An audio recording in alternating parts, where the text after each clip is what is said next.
The dismissal happened quietly, almost politely, which somehow made it hurt more. Morning light poured through the tall glass windows of the mansion, casting long reflections across the marble floor, but none of that warmth reached Emma's chest. The millionaire stood near his desk, perfectly composed, one hand resting on a leather folder that contained her fate. He didn't raise his voice. He didn't need to. His words were sharp enough as they were: careless behavior, blurred boundaries, loss of trust, accusations spoken as facts with no room for defense. Emma opened her mouth once, hoping to explain, to remind him of the years she had devoted to his daughter, but the look in his eyes told her the decision had already been made. She walked upstairs in a daze, each step heavier than the last. The hallway walls were lined with framed photographs, birthday parties, school awards, smiling moments she herself had helped create but would never be part of. Inside her small room, she sat on the edge of the bed for a long moment before opening her suitcase. Folding clothes felt unreal, like she was packing someone else's life. Her hands lingered over tiny sweaters and storybooks she had bought with her own money, memories stitched into every thread. She remembered sleepless nights spent beside a child's bed, soothing fevers, wiping tears, whispering reassurances in the dark while the house slept. As she packed, voices echoed faintly from downstairs, staff moving about, life continuing as if nothing had changed. That hurt the most. To them, she was replaceable. To the man who had dismissed her, she was a problem solved. Emma paused, pressing a hand to her chest as tears finally slipped free. She wasn't losing a job. She was being torn away from a child she loved like her own. With a shaky breath, she zipped the suitcase shut, unaware that this quiet, unfair ending was about to awaken a truth the house could no longer ignore. Upstairs, Clara sat on the soft rug of her room, lining up her toys just the way Emma always taught her. Big ones at the back, small ones in front, everyone included. She hummed quietly, but the song faltered when she noticed something wrong. The house felt different, too quiet. The familiar sound of Emma's footsteps in the hallway was missing. Clara looked toward the door just as Emma appeared, forcing a smile that didn't reach her eyes. Behind her, a suitcase rested against the wall. The sight of it made Clara's stomach twist in a way she didn't understand yet. "Are you going somewhere?" Clara asked, her voice small and uncertain. Emma knelt beside her, brushing a curl away from the child's face, taking a second too long before answering. "Just for a little while," she said softly. Clara's fingers tightened around her doll. She searched Emma's face, noticing the redness around her eyes, the way her hands trembled. Children see what adults try to hide. "You promised you'd stay until my birthday," Clara whispered. Emma swallowed hard, pulling her into a hug that felt tighter, longer, almost desperate.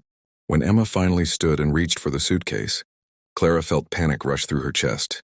She clung to Emma's leg, shaking her head wildly. "No, no, no," she cried. "You can't go." Emma gently pried her loose, tears sliding down her own cheeks now. "I love you," she whispered. But as Emma turned toward the door, Clara made a sudden decision. She wiped her tears with her sleeve, slipped out of the room barefoot and ran, heart pounding, breath hitching down the long staircase, driven by a fear she could no longer keep quiet. Clara burst into her father's study without knocking, her small footsteps echoing sharply against the polished floor. The billionaire was in the middle of a call, his voice firm, confident, until it cracked to a halt when he saw his daughter's tear-streaked face. He covered the phone, irritation flickering across his expression. "Clara, this is not the time," he said. But she didn't stop. She stood in front of him, fists clenched, shoulders shaking, gathering courage the way only a child pushed to the edge can. "Don't make her leave," Clara cried, her voice breaking. He sighed, standing up, trying to calm her. "Sweetheart, adults make decisions for a reason."